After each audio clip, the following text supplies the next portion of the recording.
Hey guys, Ta here back with amazing PC build video, and this video is about preview of a build of this build, and I will show which components and how it is started the build. I will also post a short video like a reel video on Instagram and also on YouTube short section.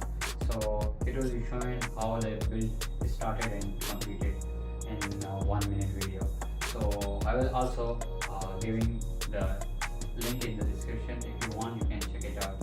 So this is the build with Z790. It's all about this Z790 Godlike MSI motherboard. It's a good motherboard, and it's the gold version. So it's no doubt it's the gold of all motherboards.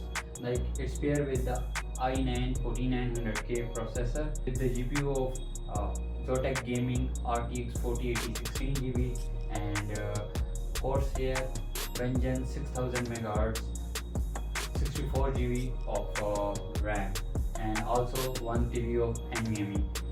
So for the case, it took me like 2 weeks to find out a good case to fit this huge motherboard in it, and it's like looking really good and also in a cheap price as compared to other brands like Corsair and Leonly and other casings. So for this case it cost around $100, $120 in US, and also in Pakistan it cost 40,000 PKR.